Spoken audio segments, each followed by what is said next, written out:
3 years into our marriage, I found out I was pregnant.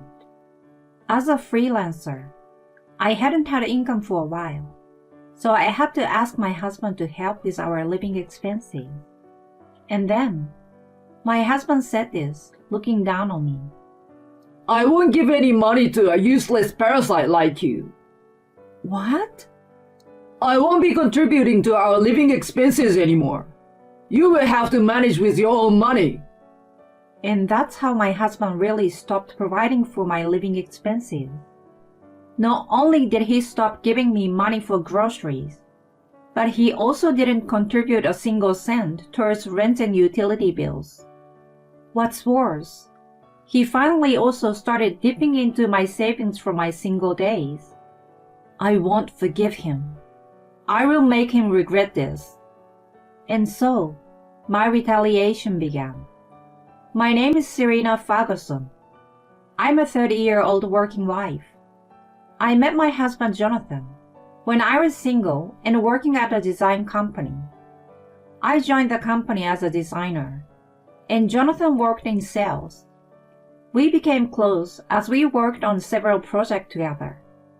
After being invited by Jonathan to have a few meals together, we started dating. In our second year of dating, Jonathan proposed to me. Serena, will you marry me? I will definitely make you happy. Jonathan, thank you. Of course I will marry you. As I gazed at the ring he had just given me, Jonathan said, There is one thing I'd like to ask. What is it? After we get married, could you quit your job? It would be awkward for us to work at the same company as a married couple, don't you think? I was taken aback. At that time, I was at the high point in my career as a designer, and I was considered a valuable asset at the company. I enjoyed my work and felt fulfilled, so I couldn't accept his request right away. But I want to keep working even after we get married. In that case, why don't you switch to a different company or become a freelancer? Come on, Serena, please. Well, I understand. And that's how I ended up leaving my job at the company. My boss at the time, Michelle, who was a good friend of mine, and others were sorry to see me go. On my last day of work, Serena, it's sad to part ways even though we've been working hard together. I feel the same way. Let's stay in touch, and we can go out for a meal sometime. I too left my job with a heavy heart because deep down, I wanted to stay at the company. We then rented an apartment near Jason's office, and our married life began. Upon getting married, I decided to become a freelancer working from home. When I informed Jonathan about this, he said the following. Oh, being a freelancer is fine, but remember, we agreed to split the living expenses evenly. We had discussed this before getting married, that we would both work and split the household expenses. However, it was at Jonathan's request that I quit my job and had to start from scratch to find clients. That being said, could you consider giving me a bit more until my job stabilizes? Since I have no income from the company now, and I will need to start looking for work from scratch. Even after I said this, Jonathan only made a displeased face. Huh? Don't be so dependent. Are you trying to rely on me like that? I like the independent you know. I understand. In this way, I ended up shouldering half of the household expenses, even during difficult times. Fortunately, I received a severance package, so I continued to break into my savings to supplement the household budget.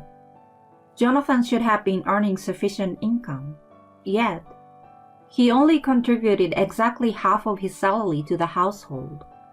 Even though the household expenses are shared, he didn't do any chores. So as a result, I automatically took on all of the household chores. I managed to handle household chores in between my busy work schedule. And so, on a certain day in the 3rd year of our marriage, I found out I was pregnant. It was a surprising and joyful moment, as we had been having trouble conceiving. On the night when the pregnancy was confirmed at the OBGYN clinic, I told Jonathan, "Hey Jonathan, I think I'm having a baby." What? Seriously? I'm so happy. My husband smiled again and expressed his joy. I hadn't felt true happiness in a long time. However, right after that, a problem arose. My morning sickness was quite severe. I felt like I had motion sickness all day long and rushed to the toilet daily. I couldn't do my job properly, so I reluctantly had to stop all of my work. I went days without eating properly, lying on the floor. In the midst of this, Jonathan came home and called out to me as I lay in bed. Hey, Serena, what about today's meal? With the aroma of food wafting around, it's impossible for me, who is suffering, to prepare a meal. "I'm sorry. I haven't been able to make food because I'm not feeling well due to morning sickness." Huh? What are you doing? Preparing your husband's meal is also a wife's duty, right? "I'm sorry. Could you bear with frozen food for today?" When I said that, Jonathan responded with annoyance. Frozen food? I don't want to eat that crap. I'm going out to eat. With that, Jonathan left without even asking about my meal. No words of sympathy, and he wouldn't do any housework either. I was growing increasingly frustrated with a husband who lacked understanding about my morning sickness, and his troublesome behavior didn't end there. One night, while I was lying down with a pale face due to nausea, Jonathan whispered in my ear, Hey, Serena, isn't it about time? Ignoring me, he tried to touch my body. I instantly grabbed his hand to stop him. What's wrong? Not allowed? Of course not. It's still early in the pregnancy, and you don't understand how tough the morning sickness is. I calmly told him this, but it seemed to make Jonathan angry. What's the matter? Taking care of your husband is wife's duty, isn't it? There is such a thing as timing and appropriateness. Haven't I complained multiple times about how hard morning sickness is? Come on, you sit there for a moment. Jonathan's words were so harsh that I woke up with a start. My husband crossed his arms and stared at me. Are you using morning sickness as an excuse to slack off on various things? Even if you say that, I can't eat properly, you know. Pregnancy isn't an illness, you know. It doesn't give you the right to neglect household chores or the wife's role. I couldn't help but get upset at his way of speaking. And yet, you, Jonathan, don't lift a finger to help with the housework. You, as a husband, aren't covering for your wife who is suffering during pregnancy. What about that? What? You want to argue with me? But I finally couldn't hold back my tears. Seeing me looking down and sniffing my nose, Jonathan clicked his tongue. That's enough. I'm not coming home today. Huh? It's already late at night. Where are you going at this hour? Anywhere is fine. I don't want to see your face. He slammed the door shut with a loud noise. On that day, Jonathan truly didn't return. Later, my morning sickness subsided, but there was an awkward atmosphere between me and my husband. However, I had something to tell Jonathan. Due to the time I took off for morning sickness, my income had significantly decreased, making it difficult to contribute the same amount to our living expenses. With hesitation, I talked to my husband. You know, Jonathan, there is something I need to talk to you about. I told him that I'd like him to wait for a while regarding the living expenses, and during that time, I needed his support. In response, Jonathan said this with a blank expression. Are you saying you can't contribute to the living expenses because of morning sickness? Yes, I'm a freelancer, and there's not much I can do about it, right? I'm going to be working again when the baby is born. So I was wondering if I could ask for some money to live on until then. In response, Jonathan said this while looking down on me. I'm not giving money to a useless parasite like you. What? I won't contribute to the living expenses anymore. So figure it out with your own money. What? What are you saying? I'm pregnant, and the baby is going to be born soon. Jonathan sighed at my plea.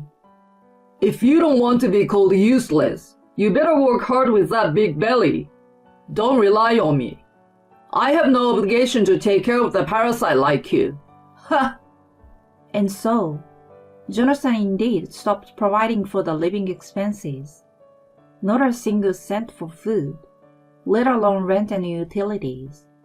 I had no choice but to dip into my business savings to make ends meet. While enduring this difficult life, I worked hard for the sake of our unborn child, even though my pregnancy was progressing.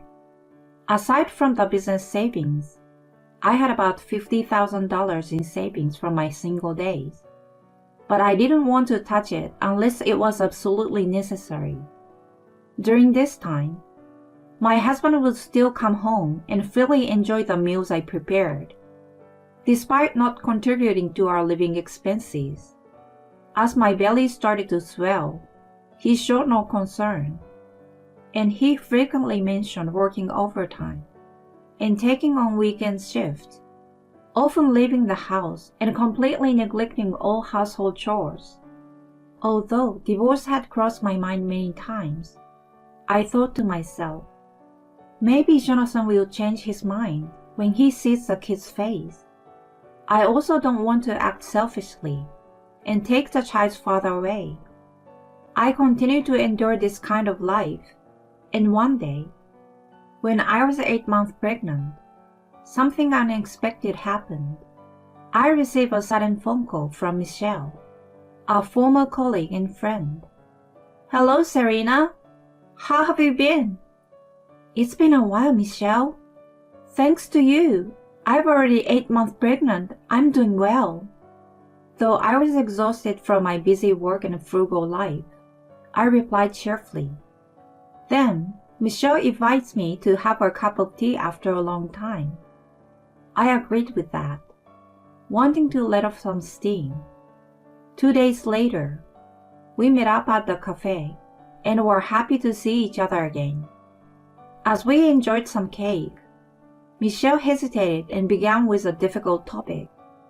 You know, Serena, I don't know if I'm allowed to say this, but... Huh? What, Michelle? How are things going with Jonathan lately? I was at a loss for words, and Michelle showed me something on her phone. It was a photo of Jonathan and an unfamiliar woman appearing close in an empty company meeting room. What's this? Well, there's been some talk at work about Jonathan and Julia, this female colleague. Michelle's story went like this. A young female employee named Julia joined the company a year ago and became Jonathan's subordinate. Over time, rumors began to circulate about their closeness, such as they went for a business meeting and didn't return for a long time, or they were seen getting close in the office. The photos Michelle showed me were circulating around the office. Is Jonathan having an affair? It's still just a rumor, and I don't have concrete evidence. I'm sorry for telling you this while you're pregnant, Serena. I was in shock, but appreciated Michelle's concern. She continued, Julia here actually seems to be doing well these days, bringing brand name bags to the office. Oh, really? You might want to check the financial aspect once. There are even rumors that Jonathan is financially supporting her. Yeah, I understand. I will check it out. The rumors that started circulating within the company coincided with a period when I was experiencing morning sickness. Julia, the woman who benefited from Jonathan after he stopped providing for my living expenses. There is undoubtedly a connection. After thanking Michelle and parting ways, I hurried home to check our joint bank account. To my shock, the checking account had decreased by about $15,000. Over the past 6 months, there have been several instances where Jonathan withdrew thousands of dollars. Trembling, I put the checkbook away and checked the balance in my bank account from my single days online. What I saw left me in shock. The $50,000 I once had saved had dwindled to $25,000. What's more, there were withdrawals from 2 months ago that I couldn't account for. At that moment, I felt something inside me snap. He not only stopped providing for our living expenses, but also touched my savings for my single days. I won't forgive this. I will make him pay dearly. I vowed revenge against Jonathan at that moment. I then changed the PIN of my account and took steps to prevent further withdrawals. However, I decided not to confront Jonathan directly, but rather to gather evidence. I spent what little money I had left on hiring a private investigator to look into his activities. 2 weeks later, on a certain night, in a shady motel parking lot in the middle of town, I sat quietly in Jonathan's car, which he had parked there. Before long, Jonathan and Julia got into the car. Jonathan, unaware of me in the back seat, attempted to start the engine. And in that moment, I whispered to him like this, "You seems to be having quite a bit of fun, didn't you?" Gah! Jonathan jumped in surprise. Julia, too, froze and looked my way. Serena, why are you here? I knew you two were here together, so I decided to lay in wait. What were you two doing together? In a stern voice, I inquired, and Jonathan's eyes darted around. Well, a junior colleague at work wasn't feeling well, so I was just accompanying her. A Jonathan's feeble explanation. I threw a bunch of photos at him. In those photos were numerous pieces of undeniable evidence of their affair. There was no way to deny any of them. What the hell? You investigated me? Of course. You thought you could deplete people's savings and I wouldn't find out? Now, admit it with your own mouth. Reluctantly, Jonathan began to speak. My severe morning sickness had made it impossible for me to be intimate during that time, which is when Jonathan's relationship with Julia began. He had been buying things for Julia, who was younger and good at sweet talking, indulging her desire. Oh, I see. I understand now. Did this man also buy that designer bag for you, Julia? Julia held the designer bag in her hands with a pale face. Well, this is... You're an adult, so you should know what happens when you get involved with someone else's husband, right? I will demand compensation from you. Be prepared. Julia slumped in disappointment. Then Jonathan stammered as he spoke. We are not getting divorced, right? And a child is on the way. I won't do something like this again, I promise. I glared at Jonathan and shouted as I cut him off. There is no way that's happening, you fool. I'm divorcing you. And I'll definitely demand compensation for the affair and child support. You will return the money you spent, even if it means going to court. What? Jonathan turned pale and stammered. That's when I dropped another bombshell. By the way, It seems like both of you are doing indecent things during working hours, right? I've already sent proof of that to your company. Huh? If you do something like that... Look forward to your consequences, you scum. Both of you are going to hell. In this way, I left them in a state of panic, got out of the car, and left the scene. Later on, Jonathan and I got divorced. I demanded compensation for the affair and repayment of the money he spent from my single days. Jonathan paid it, and his savings were completely wiped off. We agreed on child support payments to be made monthly. As a result of my report to the company about their affair during working hours, Jonathan and Julia were both fired from their jobs. I also demanded compensation from Julia. Julia had to sell her designer items, but it still wasn't enough, so her parents helped her financially. Her parents were furious and forcibly took her back to their hometown. This marked the complete end of Jonathan and Julia's relationship. Jobless and broke, Jonathan joined a part-time job at a horror-themed park and worked as a costumed performer to find a new job. I hope he reflects on what he has done and lives the rest of his life responsibly. On the other hand, I safely gave birth to a lovely baby girl and returned to my parents' home. My freelance work is going well, and it seems I can manage to raise my daughter on my own. My daughter is growing up, receiving love from both my parents and friends like Michelle. From now on, I'd like to live cheerfully and look forward to my daughter's growth.